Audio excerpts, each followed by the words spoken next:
আসসালামু আলাইকুম, রাবিনুল হবিতে আপনাদের সবাইকে স্বাগত। বন্ধুরা, আজকে নিয়ে আসছে একটা নতুন ভিডিও। বন্ধুরা, হয়তো আপনারা থাম্বনেল দেখে বুঝেছেন যে আমি কিনে ভিডিও করবো, আসলে ককটেল পালন নিয়ে ভিডিও করবো। আসলে থাম্বনেলে আমি বলেছি যে ককটেল পালন করে মাসে 50,000 টাকা আয়। আসলে এটা একটা মিথ্যা কথা। আসলে বাস্তবতা কি আপনাদের কাছে তুলে ধরবো। ককটেল পালন করে আজকাল এত টাকা পাওয়া যায় না। মেন কারণ হলো পাখির দাম কমে যাচ্ছে, আর কমে যাওয়ার সব থেকে বড় কারণ হলো আমরা রপ্তানি করতে পারি না। তো এই জন্য বিশেষ করে পাখির দাম কমে যাচ্ছে। তো যদি আজকে আমি গিয়েছিলাম আমাদের এখানে এক বাজারঘাটা, আমাদের জায়গার নাম, তো ওখানে রহিম ভাইদের বাসা।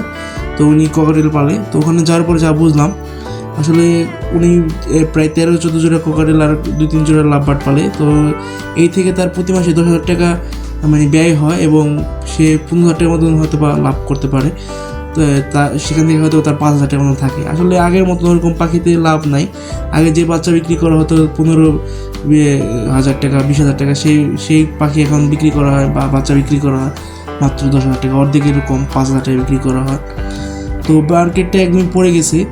আর যে কোনো জিনিস পালার আগে পূর্বে হয়তো আপনার ইউটিউব দেখলে এটা পারলে হাজার টাকা, ওটা পারলে 1,000 টাকা দেখা যায়, কিন্তু বাস্তবতা আসলে তা না। বাস্তবতা অনেক কঠিন। আসলে সব কিছু দামই কমে গেছে, আবার মার্কেটও বুঝতে হয়। আর সব কিছু পারলে যে আপনি লাভ পাবেন তা না। যেমন একজন কভার যদি আপনি কিনে আনেন, অবশ্যই আপনাকে ফার্স্টে সেটাকে সেট আপ করতে হবে। সেট আপ করতে গেলে অনেক টাইম লেগে যায়। সেট আপ করার পরে আবার তারপরে ব্রিডিং করবে কি না এটাও ভাবতে হবে। সব মিলিয়ে আজকাল এগুলো পালাটা একটা রিস্কি ব্যাপার স্যাপার। আর যদি আপনারা পালেন তাহলে বুঝে শুনে পারবেন। পালতে পারলে লাভ আছে, আবার না পালতে পারলে লাভ নাই।